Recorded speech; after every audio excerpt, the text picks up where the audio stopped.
Hello, everybody. It's me, the Comic Frog, and I'm back once again with that legendary hot take maker. Zach is back. Yes. That's right. It's me. I broke out the mask. It's a special occasion. Yes, I guess this is one of the Zach variants, actually. I don't know if I've ever worn this mask on screen before. You haven't, and I gotta say, it looks superb. I'm a little bit jealous. Really? I feel a little bit like Doomcock wearing this. I'm not going to lie. It's a little unnerving. I only get a little nervous if he starts saying, according to sources. I have a source that says. Yeah, no, I'm not going to do that. So, in case anybody's wondering, I'm going to put this on the bottom here. We are doing spoilers tonight. That's right. Yes, there are spoilers. We are talking about probably the best movie so far in the Marvel universe for me personally. And I'm not saying because it's the first movie. I know recency bias, like that. I say because it's James freaking Gunn, man. He is proved once again that only he can make a pretty damn good, entertaining story all the way through. Out of the trilogy, Guardians 1, 2, and 3, I gotta say 2 is probably the weakest for me, but 1 and 3 are kind of shifting depending on as far as which I like more. This one really, really captures the emotion just as well as 2 did. But oh man, it has just been a ride. And let me tell you, man, if you haven't seen this movie, do yourself a favor, see it in 3D. It is worth the extra $2. And oh my gosh, yeah, I've never been this moved by a movie. Seriously, this is probably this is definitely one of the most emotional movies that I've seen. I think period. Actually, I would say not just Marvel, but I think just like period. It hits you in the gut like in several different ways. It's definitely the best Marvel movie since Infinity War for sure. As a friend of our channel, Aaron Sparrow said, this is probably this movie's so good that you're probably not going to get another movie as close to this now that James Gunn's exited Marvel and he's working solely on DC stuff. Probably not. Yeah, I was even saying for a while that this is probably the last MCU movie, at least until I see something for like what Fantastic Four is going to look like. I'll be able to make a better decision then. But for like right now, based off what we know, this is probably the last MCU movie for me for a while. But don't cry, Star-Lord's going to be back in his own solo movie or solo TV series. We're not sure. It just says that Star-Lord will be back. Yes. Okay. So I guess we're diving straight into the spoiler parts. Yeah. Well, I got spoiler warning going down the bottom. So anybody jumps in, it says spoilers. Yeah. Okay. Okay. Big spoiler. Yeah. So one of the end credit scenes, they do the whole, so and so will return, and it doesn't say the Guardians. It just says Star-Lord, which I thought was interesting. But hey, if Chris Pratt does come back, then yeah, I'll watch it for sure, just to support my boy. Yeah. So short, sweet synopsis. Basically, Adam Warlock comes barreling through nowhere and tackles Rocket, and basically Rocket gets injured. So they try to put a defibrillator on him, but Quill doesn't realize that it will mess up with his heart and everything. So the technology that basically made Rocket who he is through the high evolutionary. Rocket's basically trapped between life and death, and while they're trying to basically go to find this passcode, whatever basically technology that will allow them to basically learn how to save Rocket, Rocket's experiencing his life. His life is flashing before his eyes. We get to see the origin of Rocket over with the high evolutionary, and how he basically was, taken from his cage as a little pup, little raccoon, which is really cute. Get to see him pull out a cage. He's experimented on. You get to see Lila, and then you get to see Wheels, and then Floor. Really, just very heartbreaking, emotional. You get to see a growing bond between Lava and and Quill Rocket. Rocket. Yes, and so if you played the Guardians of the Galaxy game, I believe it was the Telltales. The Telltale game, yeah. You kind of Lila, already know the story of Rocket's origin. Is a big part of him. Or I think he might have been in the 4-issue miniseries too. maybe. Back in the day. Don't quote me on that. Quote Zach. But yeah, man, it just not only that's going on, we also get to see that basically Quill is just so freaking heartbroken over Gamora. Gamora, after Endgame, basically wants nothing to do with him. This is the Gamora before she met him. You know, this is from the past version, and she has no feelings for her. Basically, she hasn't learned to be nice. She never got that redemption arc, really. Where her sister Nebula is kind of become the Gamora. They switched places since that I guess that first movie. Yeah. Well, so like, yeah. Well, because Nebula has gone through that like character evolution, and this Gamora, this is past tense Gamora, not present day Gamora. So while Nebula's still there and she's gone through that character redemption arc, kind of, Gamora's back to, you know, her old self. So she's out running around with the Ravagers, like Sylvester Stallone's character. So Starhawk comes back. We see him and Martin X and Mainframe, some of the like classic Guardians that you caught a glimpse of in Volume 2. They come back and you find out Gamora has joined up with them. And so she's kind of, in this movie, I guess the best way to phrase it, she's kind of like a liaison between the Ravagers and the Guardians. So she goes with them to this spaceport. It's like a bio spaceport. It's like a living, growing spaceport. So she goes with them to steal this passcode that they need to save Rocket's life. And you know, they break in, they get the code, or they don't get the code actually, because the guy with the code escapes. So they end up breaking out of the spaceport, and then they just end up going straight to the High Evolutionaries planet, Counter Earth. Yeah, I want to say though, this thing they went to basically, it's like a corporation world, or it's like a giant living brain or something. Yeah, it's like Orgo Corp, I think. Yeah. Yeah. Yes. Yeah. Nathan Fillion. Yeah. Is a big part in this. He does. He. I was really bummed that we didn't get to see him be Wonder Man in Volume 2, like they said he was going to be. But he had a good little role here. Him and James Gunn's wife also has a role in here.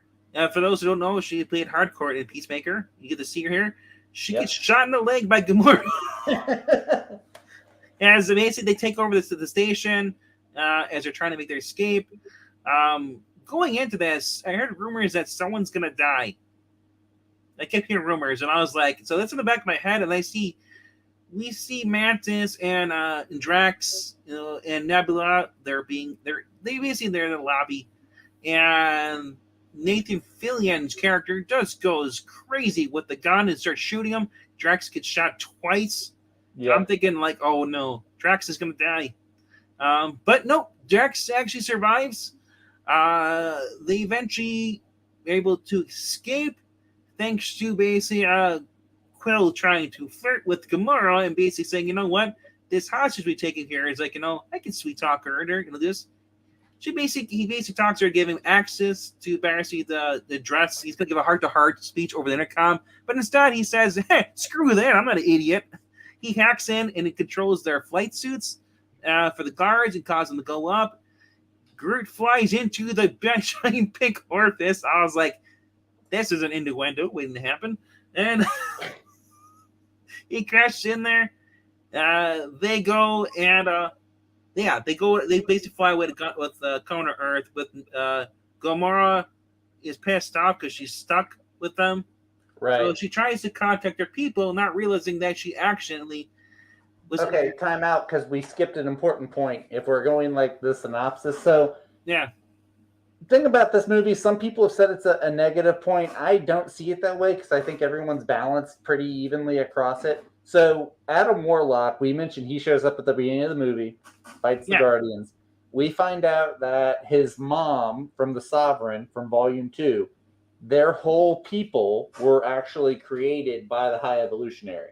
Yes. So the High Evolutionary is using Adam Warlock to hunt down Rocket Raccoon because he wants to get Rocket back. That's the whole goal that High Evolutionary is trying to do. He's trying to get Rocket back. Yeah, we learned through the flashback that basically the reason he wants Rocket back is Rocket is as smart as he is.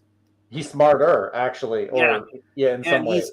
He's obsessed with basically learning why, dissecting Rocket's brain so he can put that into his new race of people, basically the Warlock children. Right. They're keeping children in cages. I couldn't resist. Sorry. So basically, all that to say, as the Guardians are going to counter Earth, Warlock and his mom are following behind them. They're on their tail. So when Gamora is like radioing for the Ravagers to come and pick her up, Adam Warlock and his mom intercept the call, and then so they go after them to counter Earth. And so the Guardians land there, and they notice how it looks normal at first, and then they see all the people, or it's the Animen, basically. If you read the comics, the High Evolutionary creates the Animen, the animal men hybrids.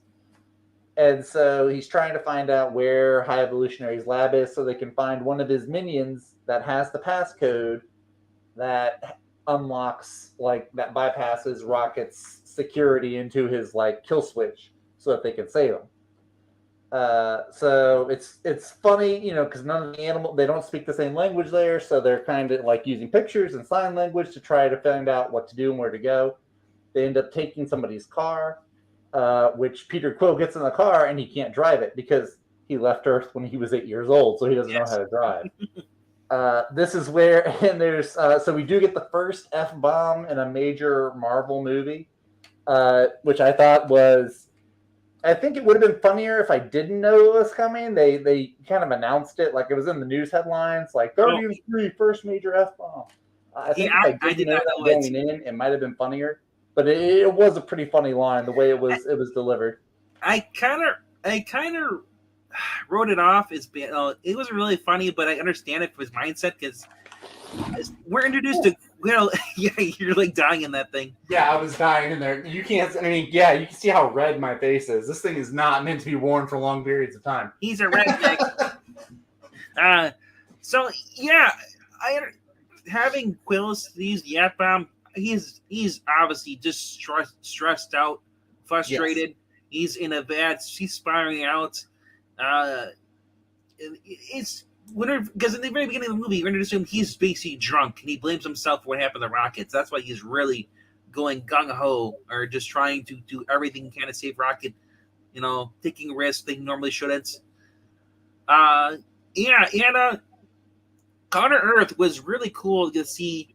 I'm thinking they just they land on Counter Earth in the ship. The ship is ginormous compared to the houses, and I was like, man, oh yeah. They land in the suburb. I'm thinking it looks like the same subdivision you had in Edward Scissorhands. Little roundabout, and he's like, oh, is that your car out there? Can I buy your car? And I love the husband's he's holding his forehead. He's like, oh no, they're gonna steal my car. Because he's not, he's upset. And echo. Oh, are you echoing? Hang on, I can fix that. Hold on. There we go. And yeah, so basically he ends up going over to the ship because he's basically called over. He's gonna basically walk his way in, talk to because the lady animal woman points to the giant book, looks like a building, a volcano or castle pyramid. Mm-hmm. And he drives over there, and Gamora's like, "It's just insane. It's a trap.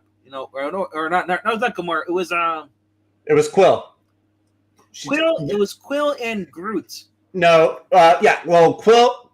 So Pete, Groot, and Nebula. Pete, Groot, and Nebula. Yeah, they go off towards the lab, and Gamora's like, "It's a trap." And Peter says, it's not a trap if you know it's a trap. If you know it's a trap and you go into it, it's a face-off. So they go off towards the lab. They don't let Nebula in because she's got an upgraded arm in this one. It's a weapon. And it's basically a weapon, so they don't let her in, but they let Peter and Groot in because Peter gives his guns to Groot, and Groot hides the weapons in himself. Groot, by the way, is like really, really cool in this movie. Some people were saying he looks weird. I kind of like the way that he looked in this movie, and like his power, like he seems way more powerful than he was even in Guardians 1. He looks like a teenager in this. He looked more like a teenager in Infinity War. Or at least like a younger teenager. But this one, he's stockier. Like I gotta say though, he grew back pretty fast because Adam Warlock destroyed his body. Yeah, but he didn't kill him. It wasn't like he didisintegrated him like in Guardians 1. Yeah, so he's able to grow his body back real fast. Yeah. So they go in there and basically they're told to wait. Rudely. Basically the High Evolutionary guy. I forgot what his name is in this. It's just the High Evolutionary. Yeah. He basically just tells them, puts his finger, wait, and they're like, and Quill's like, okay, whatever. He's like getting annoyed, but then he sees a scientist who has the memory disk, probably the passcode to help Rocket. So he says, screw this. He's like, Quill's like, there's the guy, get him. And then the guy's like, and he's like, oh, wait, because he gets nerved by Evolutionary. He's like, oh, now you want to speak to me. And then he starts getting a speech, and Quill's like, can you save the speech, my God? Again, like, I don't care. Stop talking. I love how Quill is pretty much like become like the Rocket in this situation. Usually Rock would tell him to shut up. But sure. So while they're in there, they end up like, it's like he basically they reveal that they have guns. Groot opens up, gives Quill his gun, and then Groot's got like he basically comes. What was that guy's name from the Star Wars droid, the Sith droid, who had like Grievous. Oh, General Grievous. Yes, he had like multiple lasers, but Groot's got multiple blasters and starts killing people. Yeah, so they kill all these security guards, and then Peter grabs the scientist, and they jump out of a window. And so High Evolutionary, because Quill says something to High Evolutionary about how his society on Counter Earth isn't perfect, and like that's High Evolutionary's goal, is he wants to make like the perfect race or the perfect society. And so High Evolutionary is like, yeah, you're right. That's why we're going to blow up the planet. All this civilization that he made, he's going to blow it all up and start over again. It's very emotional because we were shown when they first arrived on the planet, there was a mother with a baby carriage and there was a baby in it too. It's just like, man, these are all people. Whether you like them or not, these are just all living beings. And he pretty much wants to destroy all of them, start over again. But he needs Rocket's intelligence, so he wants to put it into his new creation, his new race. Yeah, so his lab is like a giant spaceship. So he launches that. Groot and Peter and the scientists, they're jumping out. They're falling and flying to the ground. Adam Warlock has shown up on Counter Earth, and he sees explosions going around, and so he takes off to find his mom. His mom dies. So now Adam Warlock doesn't really have like somebody helping him. Which Adam Warlock, this was a big thing that I've been seeing from a lot of people, and I'm not a huge Adam Warlock specialist. I haven't read him a whole bunch in the comics, but apparently a lot of people were dissatisfied, or they said he wasn't done justice in this. The way he acts, he does kind of act like he doesn't know what he's doing. They say it's because they hatched him out of his cocoon earlier than they should have. If they had left him in there a little bit longer, it stands to reason that he would have been more omnipotent like he is in the comics. To be fair, this is kind of like the Adam Warlocks from the Guardians of the Galaxy cartoon they did after the first movie came out, where he came out of the little casket and he was still a newborn. He didn't really know a lot of stuff. Right. Like, Quill had to teach him how to do things. Quill was pretty much a bad influence on him. Yeah. So I can understand this one. He's like his mother, creation to basically to handle him, and he said he's still learning how to do this stuff to the point where, because he failed to get Rocket the first time, like they have to get Rocket, otherwise, like High Evolution said he's going to kill their race. Right. Yeah. So Adam Warlock he gets back to the Guardian ship because he was confronting Gamora and trying to take Rocket. He gets back there after seeing his mom die, and then he passes out. So he's on the Guardian ship. Gamora is left there to watch Rocket, so she's on the Guardian ship. And then Quill and Groot make their way. They get on the ship as well. Nebula, Mantis, and Drax have ended up on High Evolutionary Spaceport because they think Quill is on there, so they're trying to save him, but he's not there. My biggest complaints in this movie was Gamora being like in the Quill thing, how it wrapped up. But I mean, here's hope with the new Star-Lord movie coming out. Maybe they'll continue that. Who knows? But I don't know. I'm actually kind of satisfied with it. I know some people probably aren't. I know some people like Star-Lord and Gamora together. So, but from reading the comics, like okay, so I read the Abnett Landing run and the Bendis run and the Donny Cates run. None of them really have Star-Lord and Gamora like as a romantic couple. And I want to point out that this is based off the Abnett Landing run. This does draw a lot more from the Abnett, even more than the first movie, which is where Gunn said he got a lot of inspiration from the first movie from the Abnett Landing run.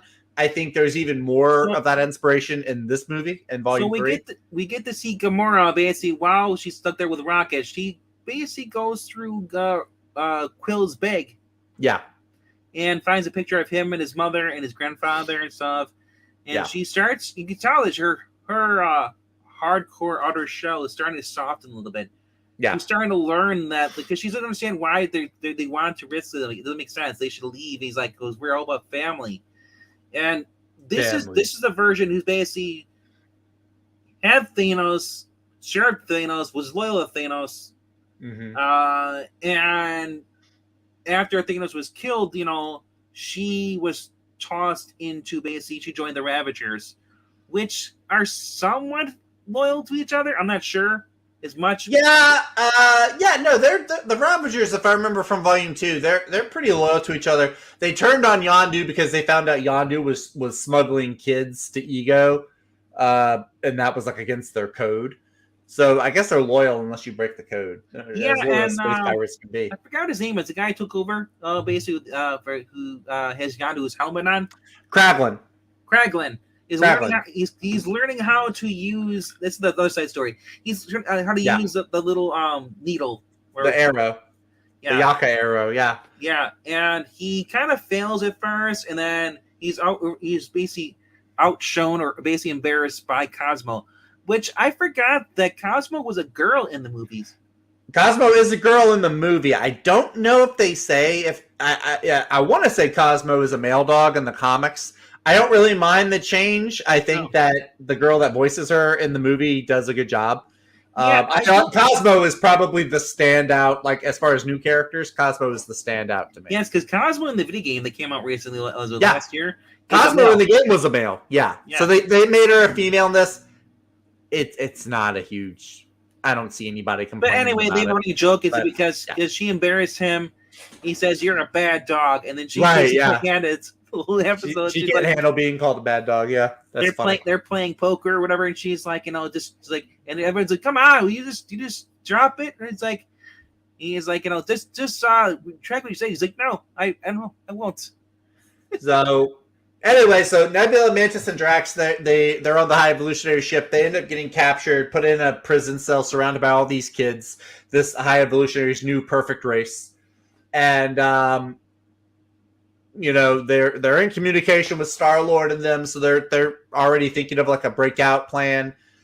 We get to see like this cool chemistry between Mantis, Nebula, and Drax. The way they bounce off of each other is really good. Drax gets like some my biggest issue with Volume 2 is that except for like one or two scenes, Drax is pretty much just like a joke machine, which I'm not a huge fan of. I like Drax in the comics where he's more like Rambo in space pretty much.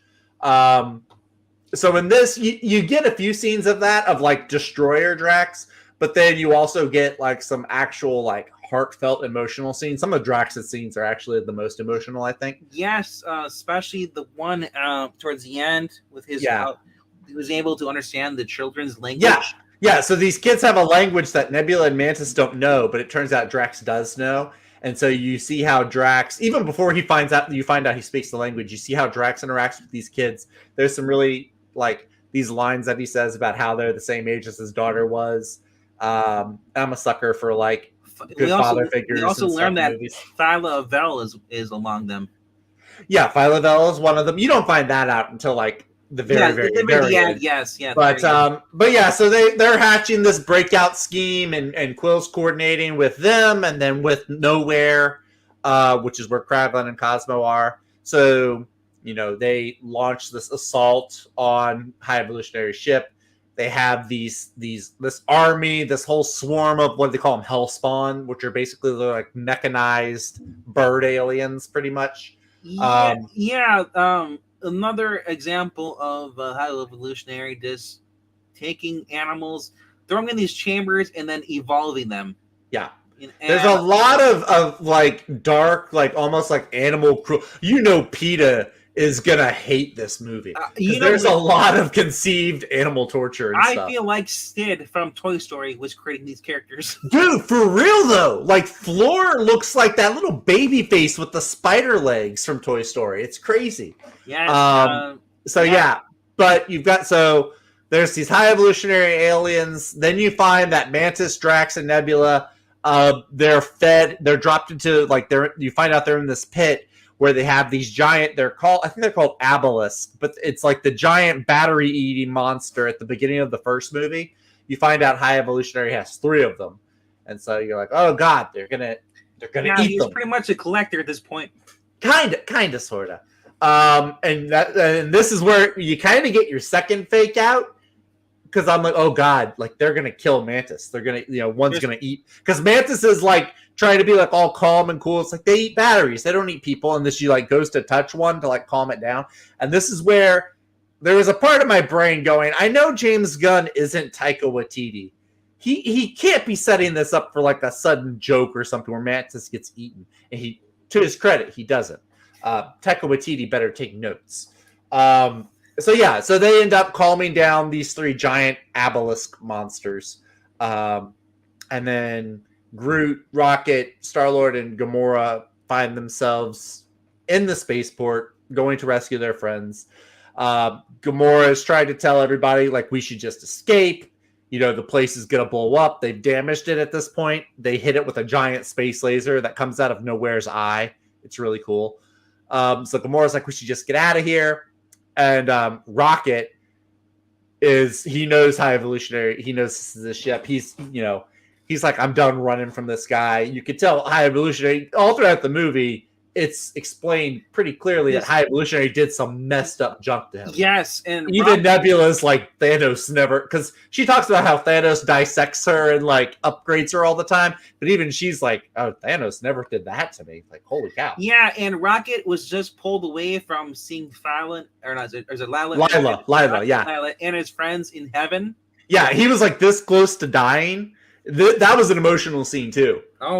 He's like super close to dying, and then she's like, "Yeah, you can come with us, but not yet." And then I'm like, James Gunn, you bastard! I'm already sad about Quill basically not being able to be with Gamora, and then your Rocket's like almost dead or dying. Yeah, I'm like, I can't take it anymore. At this point, I've already teared up like twice, maybe 3 times at this point. We're not even at the end yet. So I was a soggy puppet. Man, I was like, my brother on one side, my sister on the other. I'm like, I have to hide my face from both of them. I'm shedding manly tears. But then we get the coolest fight scene in all the Guardians movies. I'm pretty sure James Gunn saw Daredevil on Netflix, saw the hallway fight scene, and he was like, I could do that. And he did it masterfully. The song choice is perfect. The choreography, it's wonderfully done. It's wonderfully. You see all the Guardians working together and in sync with each other. There is some like. Were they playing No Sleep to Brooklyn during that? No Sleep to Brooklyn. That's it. Which, by the way, it's the second Chris Pratt movie this year to use that song because they used it in Super Mario Bros. Yeah, so this is hysterical. And I'm watching this in 3D. It was epic. Oh, I bet it looks amazing in 3D. I couldn't tell if I was crying from the movie or crying from trying to look through the 3D glasses because it's so dark in the theater. Yeah, and it's just like. I took the 3D glass off. I'm like, oh, it's so much brighter.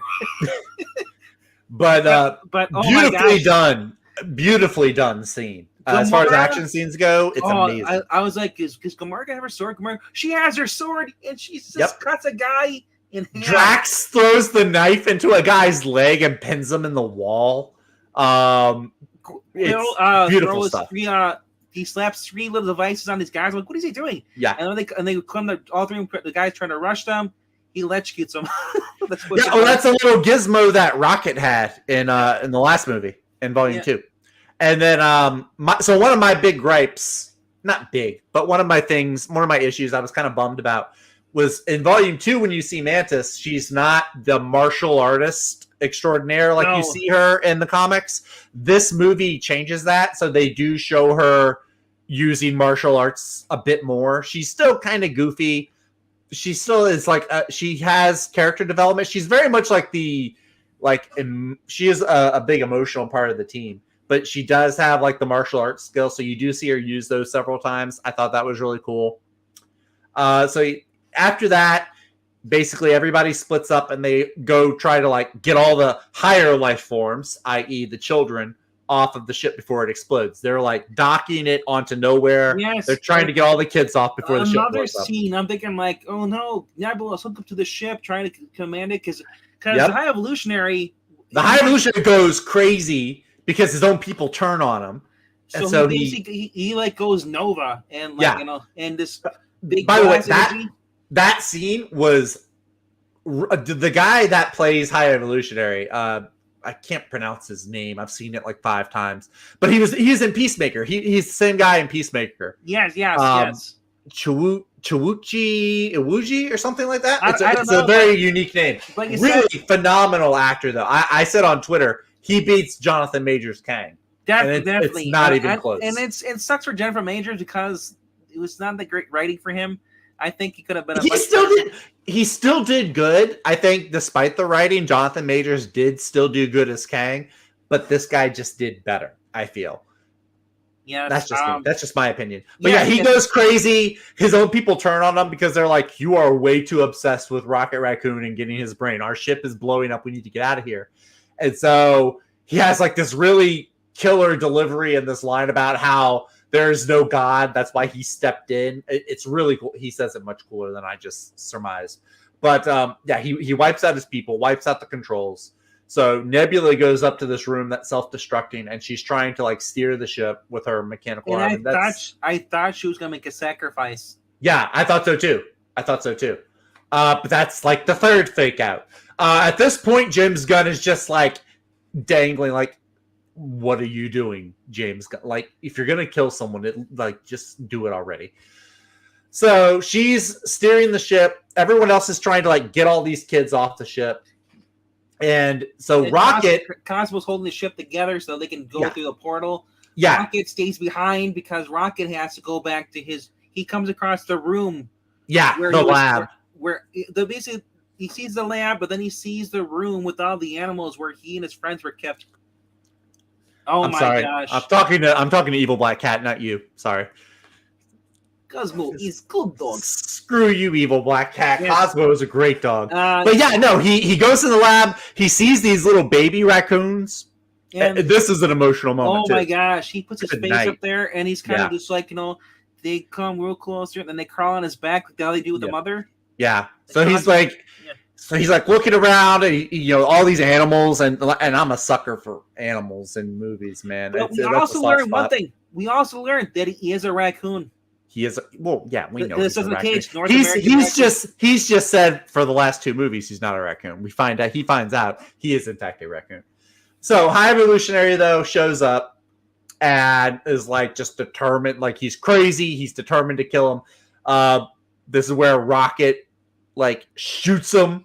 Yeah, basically. And then the rest of the Guardians. This is another cool moment where they all show up and take turns beating High Evolutionary 2. It's beautiful to see. It's absolutely amazing. And then I forgot, was it Quill or Gamora is to pull the face off? Gamora, peels his face off. And because we learned that before the way on Rocket escaped, that he basically clawed the face, of the High Evolutionary.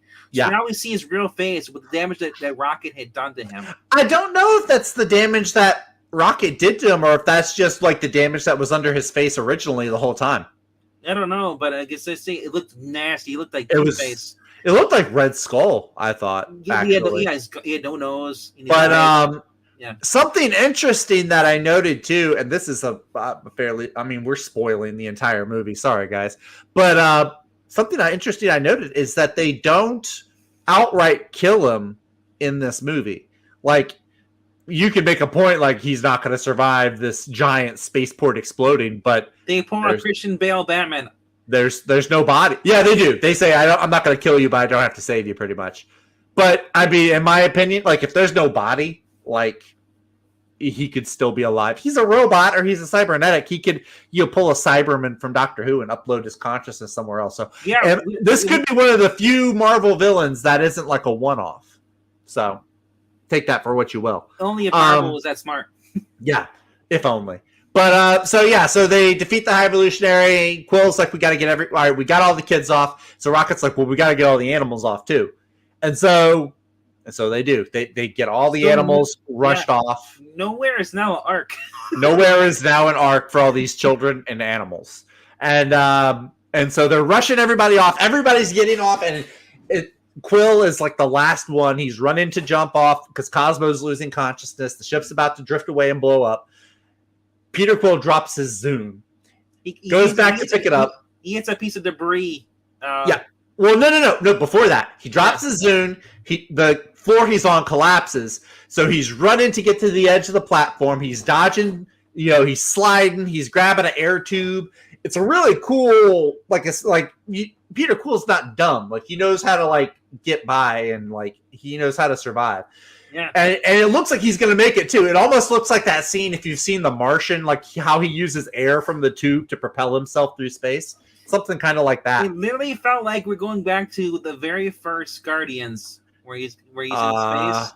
Kinda. But this time he doesn't have his helmet though. He does not, because his helmet broke in Volume 2. Yeah, so he's floating through space, and it looks like he's going to make it. And then this is where he hits a piece of space debris, and he gets knocked back, and then it stops him. So he's like stuck in space. He can't move forward. He doesn't have his jet boots. He's about to be Yondu'd. And it looked like, that's what in my head. I'm already like ranting and angry at James Gunn because this is how you kill Peter. You're going to kill him just like you did Yondu. Groot's trying to reach him, but his branches can't go out in space that far because it's too cold and it freezes everything. And this is where completely forgot about this guy, but he's still alive and he wants to do the right thing. Adam Warlock shows up. And in a scene that looks just like Michelangelo's painting of God and man, like touching each other with the fingers and everything. Yeah. Adam Warlock steps in, flies him back to nowhere, saves him. So because they had saved Adam Warlock from dying on Counter Earth. Yes. And he asked him, why did you save me? And they said because pretty much everyone deserves a second chance. That's true. Yes. Even though he was like how Adam Warlock gets on the spaceport, the High Evolutionary spaceport, he's on Quill's ship, but then Quill rigs it to self-destruct because he thinks Warlock is still a bad guy. So Quill didn't get the memo, I guess. Yeah. But it's Adam Warlock still saves him. Effectively now High Evolutionary is gone, the spaceship's blown up, and none of the Guardians died. After months of like, I was sure that we were going to lose at least 2 people, maybe even more, and nobody died, which was astounding to me. And I'm very happy to have my expectations subverted in that way. But we end up finding out, like, as things start to wind down, what happens is, because James Gunn has said, this was the last time we'll see this lineup of the Guardians in a movie. So you find out they split up. They go their separate ways. So Nebula is not going to be on the Guardians. She's going to be like the mayor or the leader of nowhere. Drax is going to stay there because there's all these kids now. This got me to cry because he's like the adoptive dad now of all these kids. He said his calling, or no, not Nebula said. Nebula said your calling is not to be a warrior, but to be a dad. Yeah. That got me. Quill, so Star-Lord he has decided that after 2 movies, he's going to go back home to Earth and find his grandpa. And so I forgot who said it. Somebody mentioned earlier that he should go see his grandfather. I think it was Mantis. Mantis. I think it was Mantis. Yeah. And the whole joke about it, he's like, Will's like, he's probably like 90 something. He's probably not. He's like, and so he's like, well, there's still a chance. Well, no. You think about Earth things because back in the 70s when he went missing. Yeah. He's like, yeah. Is that well, usually a lot of us they die when Earthlings die when they're 50. She's like, oh, he's like, you mean you're gonna die soon? He's like, I'm not close to 50. Yeah. So he's going back to Earth, and then Gamora goes back to the Ravagers because this Gamora is not technically part of the Guardians lineup. But we do see something because he does say something there. He's like, Gamora, we had a lot of fun. She's like, and she asked about it. So she is a little curious now. I think she's opening up the Quill. So maybe like I said, I'm open to. I like this ending for the both of them, but they might not be lovers, but they might be friends though. Yeah. Mantis decides that she's gonna go off and find out what she wants to do because first she was a minion of Ego and now she's a member of the Guardians, so she wants to go just find out what. I bet you if they do continue Mantis' story, this could be a way of like them telling how she becomes the Celestial Madonna. Maybe if they're smart, they're not, but you could do that.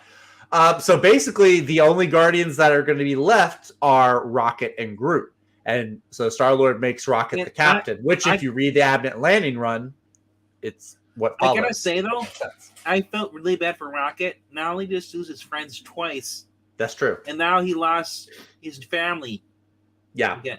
So but, there was a line, though, when he was, like, near death that I think Lila's, like, telling him how important a role he still has to play. And so when Peter makes him the new leader, I think he sees that as an opportunity to like, now he gets to be the head of a new family. And yet Mantis is Peter's half sister because we find out in the Christmas special that she is actually one of Ego's children. So you see in one of the post-credit scenes, you get to see that there's a new Guardians with Krager, what his name is? Kraglin, Cosmo, Adam Warlock, and we find out one of the kids is Phyla-Vell. Yes. And so they join Rocket and Groot, and that's the new Guardians lineup, which is not a bad lineup. I like it. So that's one of the end credit scenes. And then the other end credit scene that we see is just Peter. It's kind of like the shawarma scene in Avengers. It's just Peter and his granddad like eating cereal together. It's You do see it is funny. The grandpa is reading a newspaper, and it's a callback to the Christmas special because it's like Kevin Bacon back from space tells all. That was pretty funny. He's like, I feel like I should go out there and cut the grass, and like you can watch it, but it'd be kind of creepy. I'm almost 40.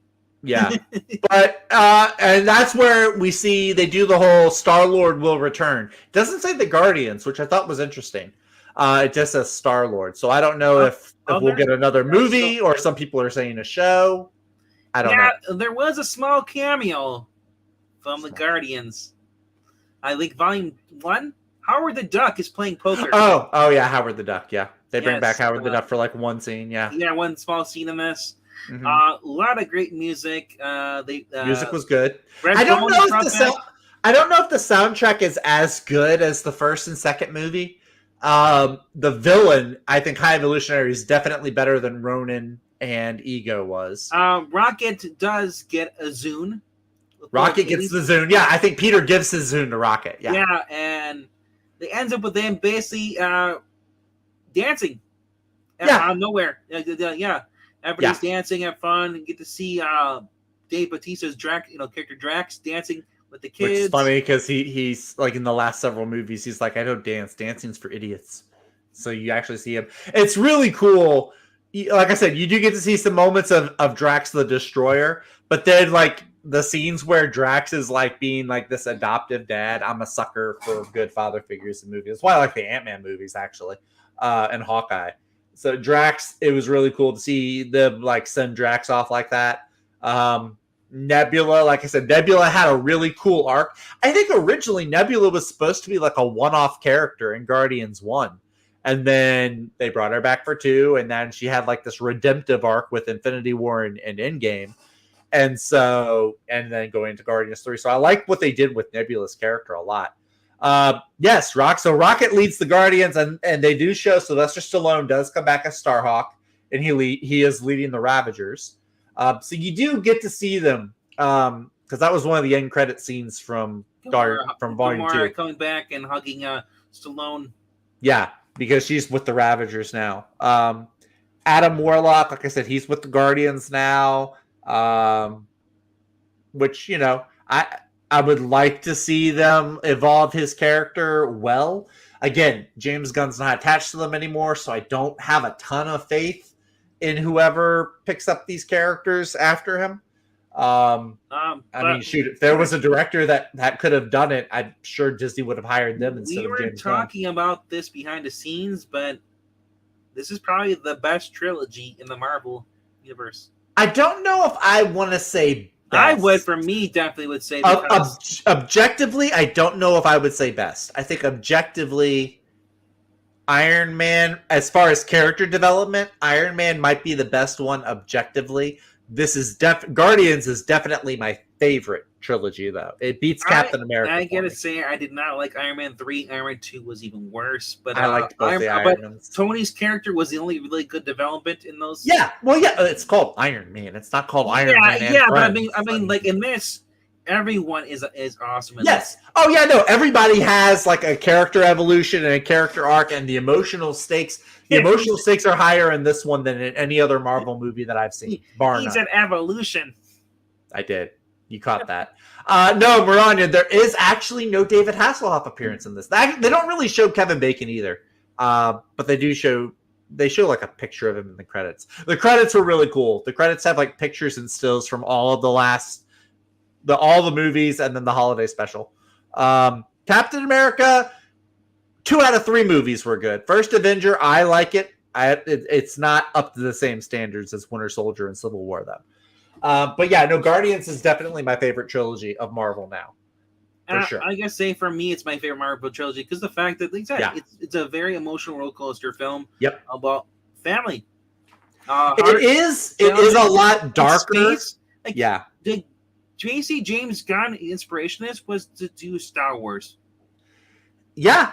It's now this movie, to be fair, it is darker than the previous 2 movies. So like parents that took their kids to the last 2 might be a little put off by like there's a lot of like dark like animal torture-ish looking scenes, and there is some like I don't want to say body horror, but it does get like cybernetic body horror with some of the animals. You've seen how like Nebula can break her arm and then like repair herself. Her neck gets snapped and her neck is exactly. There is some kind of like I didn't cringe. My sister sitting next to me did. I thought it was cool, but so there is some of that. But I don't know. Kind of your mileage may vary on that. I didn't have an issue with it. It is also a long movie too. I know some people were saying that you could have trimmed like 30 minutes, 40 minutes out of it. It's 2.5 hours. I don't mind long movies. I like 2.5 hours. I think it could have been even longer. I know for a fact James Gunn probably has director's cuts of all 3 movies lying somewhere, and I want to see all 3 of them, gosh darn it. Give me the extended trilogy cut. Exactly. I want an extended director's trilogy, like Lord of the Rings. Please and thank you. Yeah, this is better than Lord of the Rings. They don't walk. No, no. Listen. There's stuff I agree with you on, and there's stuff you say that's crazy. Nothing beats Lord of the Rings. This beats Star Wars for me. I will say I enjoyed this more than any Star Wars that Disney has put out. Now that is a hot take because you're only used to Star Wars movies. Well, there's the trilogy, there's Solo, and there's Rogue One, and none of those got me to cry 5 times. This one did. So there you go. Take that for what you will. Overall, man, like I say, I just love everything in this. Now, we pointed out the last song they end on is the Florence and the Machine song. Yeah, that was a weird pick for me.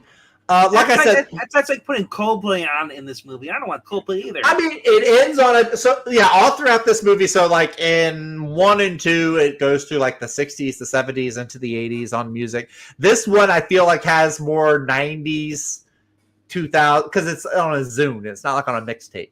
So the music does get closer and closer to modern day. It ending on Florence and the Machine doesn't throw me out of one it. Thing. Groot says, "I love you guys." Oh yeah, Groot does say he does say something besides "I am Groot." That is true. That is one of the best gags in the movie, though, because this is past Gamora, and so she hasn't learned to understand what Groot is saying yet. So every time he says "I am Groot," she's just like, "I know who you are." And at some point, she's even like, "Y'all are just messing with you, right? You don't really know what he's saying." But then by the end of the movie, she starts to recognize what he's saying. I thought that was a fun little gag throughout the film. Yeah, like I said, Spiffy. I had him in the first half. Yeah, like I said, this is a movie you want to see in 3D. Yeah. Can't wait till this hits Blu-ray. Mm-hmm. Man, probably the perfect trilogy that Marvel's done. Wow. Yeah, I think this is a good film. If you've been waiting for a good movie, I'm not going to count No Way Home because that is technically a Sony film, not an MCU film.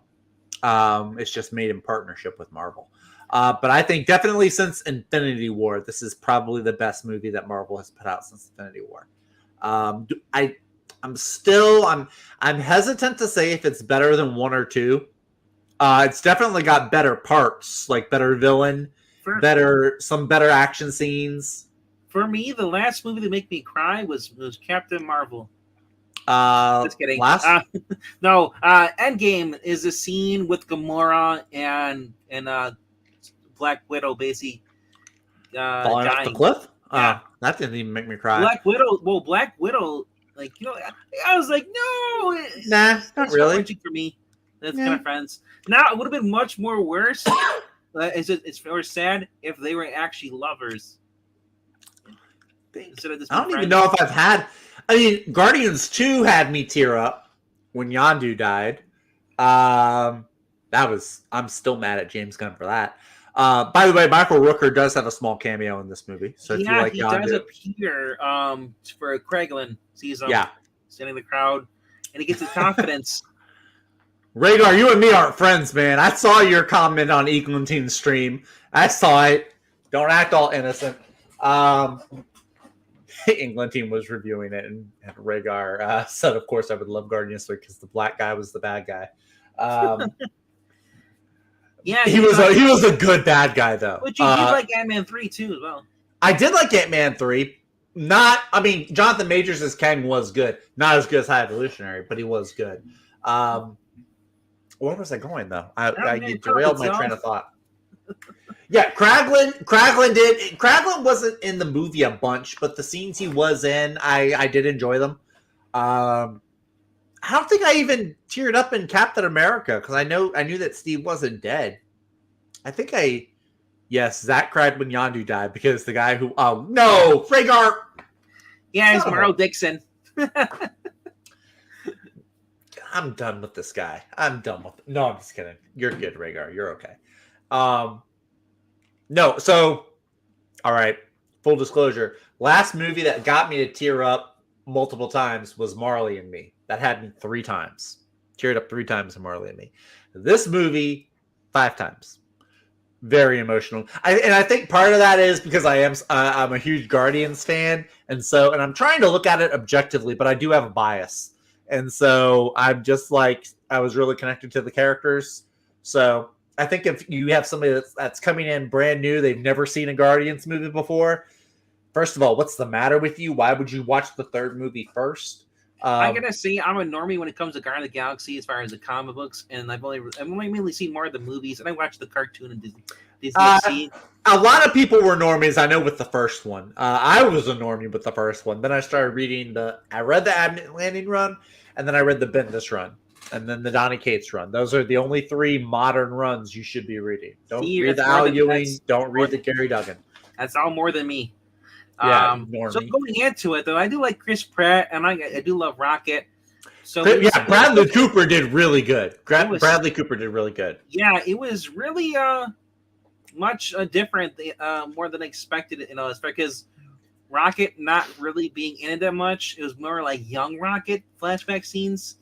Yeah, but it was more. But then, like when he does come back, like he does like a really good, like he's an you can hear like the anger and like the resentment towards High Evolution. Yeah, what he says is like you weren't fixing anything. You just hated everything. You were making it perfect. You just hated things the way they were. Yeah. Ed Brewer, I actually didn't. I had my tickets for free because I have a membership to the theater. So you know what? You know what? It's not really much of an insult anymore. I actually went to see them, and this is probably the best MCU movie that I've seen in a long time. Since Infinity War, for sure. If you're a fan of the Guardians of the Galaxy, the first one, you'll really enjoy this. Yeah, for sure, definitely. Definitely, one of the better movies. Probably the last great MCU movie, though. I gotta say, though, I don't have much hope for the Marvels. I'm going to see it because of the Kamala Khan, but I mean, it's gonna be half cringe most of the time anyway. They did show the trailer. I gotta say, it did kind of look a little fun. Not a lot, a little. Really, honestly, though, I don't even foresee having a really good time with that. Like I said, if they show Fantastic Four, like I'm just waiting for casting. But if they show Fantastic Four and I get a good idea, like if it looks good, then I'll probably come back for Fantastic Four. Definitely going to come back for Spider-Man. Yeah, Tom Holland's doing 3 more Spider-Man movies. Like I said, the only weak sauce of this was Adam Warlock. I mean, and even that wasn't offensively bad, though. No, it wasn't bad, but I mean, like I wanted more. I wanted a different version of Warlock. So you wanted like the Space Jesus version of Adam Warlock is what you wanted, or the Spock wanted the version. Older Warlock, and then gets angry. That's understandable.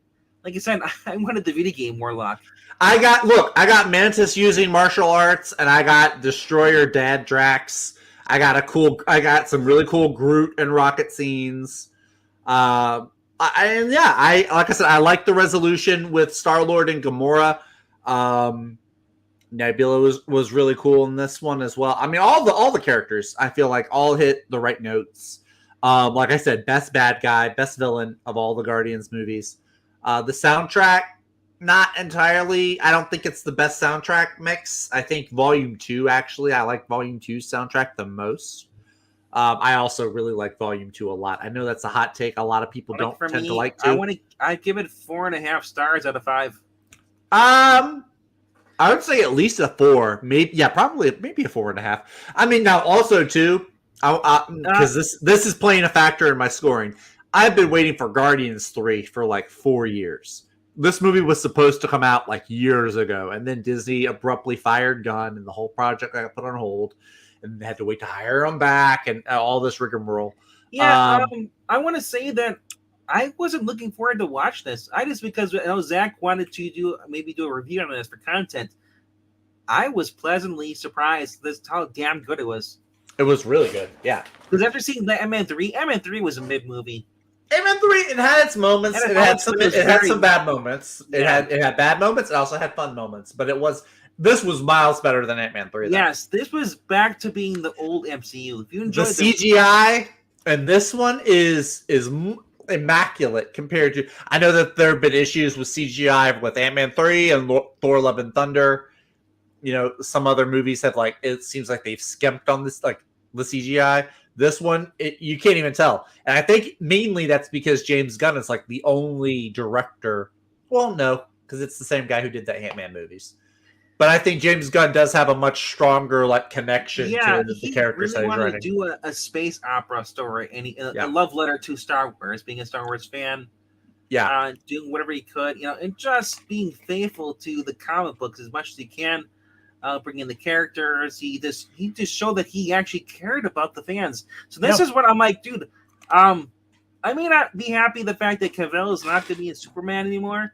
Yeah, but I'm really looking forward to basically seeing what he's going to do with Superman. Yeah, this movie, it's not a joke fest. There are jokes, but it's not like very Taika hard Waititi. emotion. You know, It's not like Taika Waititi's Love and Thunder. Oh yeah, where yeah. In that movie, one of my biggest gripes was that you might have like this really emotional scene, and then he immediately interjects with a joke. James Gunn doesn't do that. There are jokes, but never at the expense of the emotional scene or the stakes that are going on.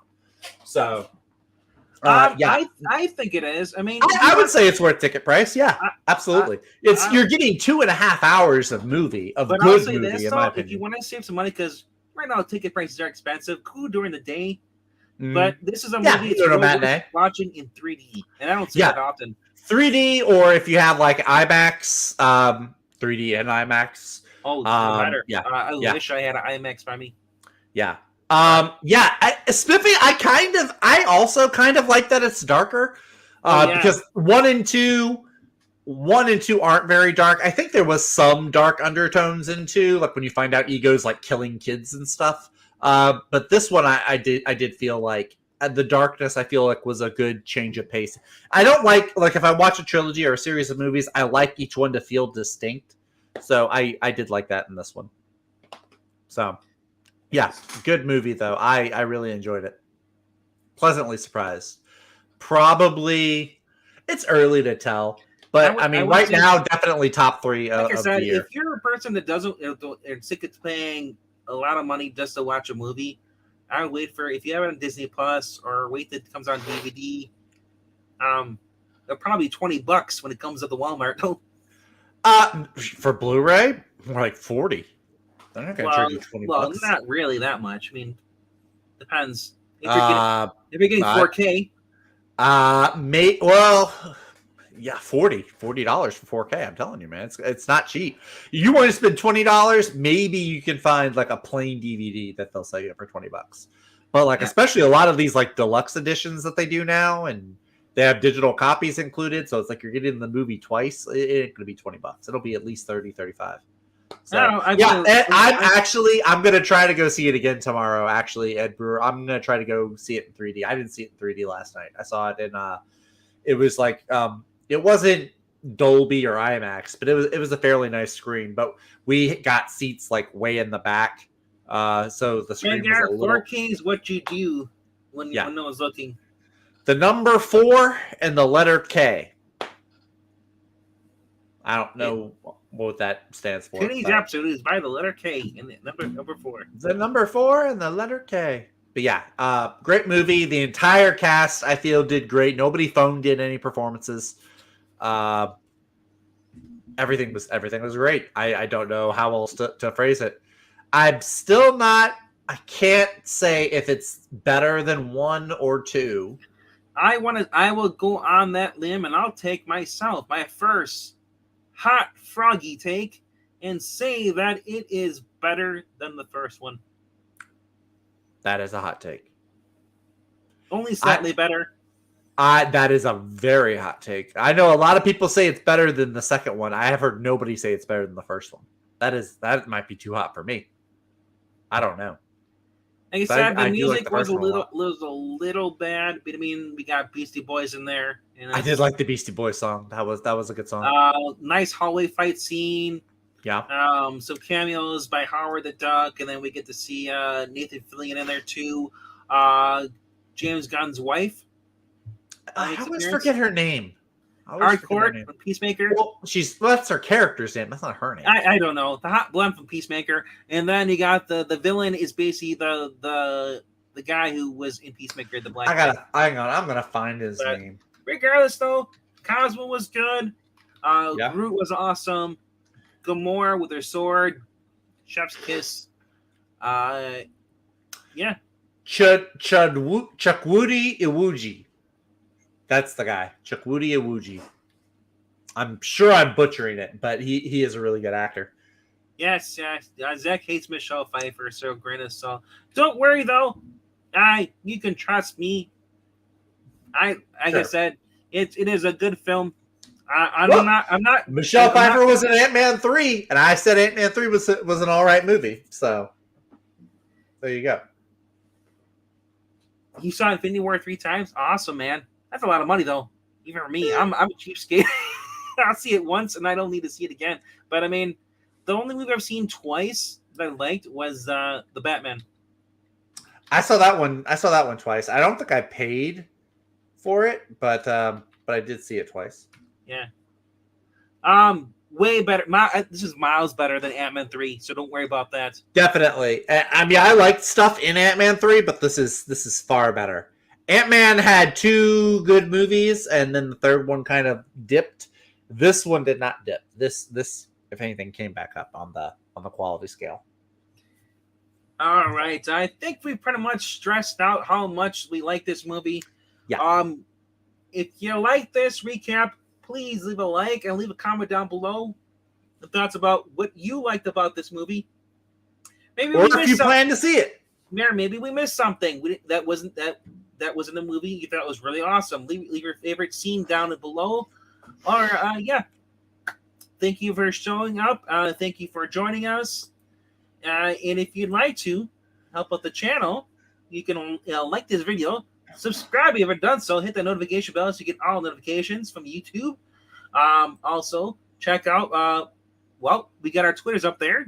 We got Zach's. Bow ties are cool. Follow for hot takes. Yes, and also follow me on the Comic Book Frog because I do post as far as on Twitter. It is also my Instagram account name. I will post basically links to this when we go live.